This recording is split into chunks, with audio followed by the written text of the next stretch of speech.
خیرمنی سیاست پادکستی رادیوی آزادی.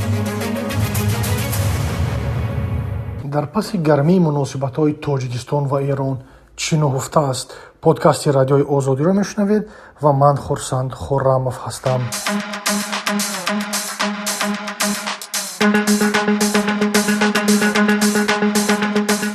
به نظر می‌رسد یخی روابط بین دوشنبه و تهران به سرعت در حال آب شدن است. تاجیکستان و ایران چند سال مناسبت خوب نداشتند. یکدیگر را به گم شدن پول‌ها و پشتیبانی از مخالفان اسلامی گناهکار می‌کردند. نظامالدین زاهدی سفیر تاجیکستان در ایران روز 22 اکتبر با یک نماینده وزارت نیروی جمهوری اسلامی ملاقات کرد. در صحبت اجرای پروتکل جلسه 15 کمیسیون همکاری‌های تجارتی، اقتصادی و فرهنگی تاجیکستان و ایران بررسی شده است. چند روز پیش 19 اکتبر سراج‌الدین محردین وزیر کارهای خارجی تاجیکستان، علی باقری معاون وزیر کارهای خارجی ایران را در مسائل سیاسی به حضور پذیرفت. طبق اطلاع جانب تاجیکستان دو طرف مسئله همکاری‌ها را در دایره سازمان‌های منطقه‌ای و بین‌المللی بررسی کردند. در همین روز نشست اولین کمیته سیاسی تاجیکستان و ایران برگزار شد. بر اساس گزارش‌ها در نشست به همکاری‌های دو جانبه در زمینه‌های سیاسی، اقتصادی، اجتماعی، تندرستی، سیاحی، فرهنگی و آموزشی تاکید شده است.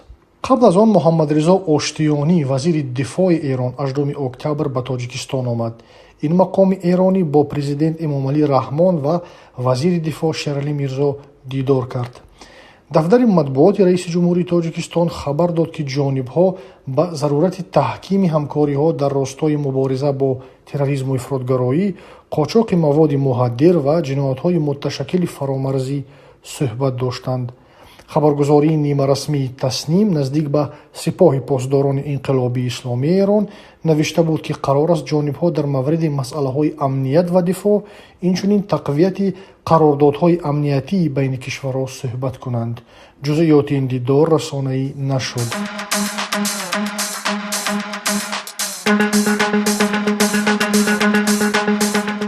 ادوارد لیمن مدیر مرکز اکسوس سوسایتی و کارشناس امور آسیای مرکزی از دانشگاه تخاس آمریکا دلیل این نزدیکی را به چند عامل پیوند داد. به گفته این کارشناس، اولا تاجیکستان در حال پیدا کردن منبع علاوگی پشتیبانی در مناقشه مرزی با قرقیزستان است، از جمله هواپیماهای بی سرنشین که در مناقشه‌های قفقاز و اوکراین خیلی مؤثر واقع شدند. دوم، جنگ روسیه در اوکراین باوری را به این کشور همچون شریک امنیتی خلل‌دار کرد و حکومت تاجیکستان می‌خواهد تماس‌های امنیتی خود را که تا حال روی مسکو متمرکز بودند از حساب چین و ایران بیشتر کند.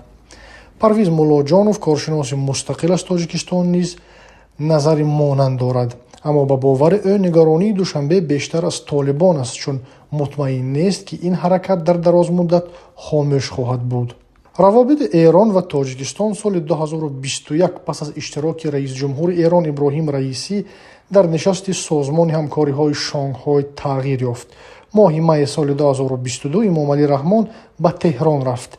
پس از یک هفته ایران از گشادن کارخانه تولید هواپیماهای بی سرنشین ابابیل 2 در تاجیکستان خبر داد. در پس منظر مناقشه سرحدی دوشنبه و بیشکک و حمایت فنی ترکیه از قرقیزستان، اقدام تهران به معنای پشتیبانی مستقیم تاجیکستان ارزیابی شد. ماه ایول سال 2023 ایران عضو کامل حقوق سازمان همکاری شانگهای شد. این امر پس از تغییر یافتن موضع دوشنبه و توقف مخالفت با پیوستن ایران به این سازمان امکان پذیر گشت. به نظر پرویز مولاجانوف، ایران از فعال شدن ترکیه نگران است و می‌خواهد در منطقه جای پا داشته باشد. گفته می‌شود ترکیه به حل هرچه زودتر مناقشه تاجیکستان و قرقیزستان علاقه‌مند است تا بتواند تاجیکستان را برای پیوستن به اتحاد ترکی مایل کند. احتمال ایران به این موضوع با نگرانی نگاه می‌کند، میگوید کارشناس پرویز مولاجانوف. حزب عالم ممنوع نهضت اسلامی در تاجیکستان برای مدت طولانی موضوع اختلاف بین دوشنبه و تهران بود. جانب تاجیکستان چند بار به افشای جزئیات از ایران خواست تا توافقات را در حوزه امنیتی اجرا کند. کارشناسان میگویند تاجیکستان میخواهد ایران از پشتیبانی این حزب دست کشد، اما حالا چنین درخواست‌ها در سطح رسمی شنیده نمیشوند. مناسبت دو کشور در سال 2015 به پایین‌ترین سطح رسیده بود. مقامات در دوشنبه ایران را برای حمایت از حزب نهضت اسلام و کوشش تبادلات دولتی و دامن زدن به جنگ شهروندی گناهکار کردند. رسانه‌های ایرانی مقامات تاجیکستان را بر بودن میلیون‌ها دلار بابک زنجانی متهم کردند. بجز از حزب نهضت اسلام و زنجانی، یکی از مسائل مهم رابطه‌های دو کشور قرض تاجیکستان از نیروگاه سنگ‌توده 2 است که حدود 800 میلیون دلار را تشکیل می‌دهد.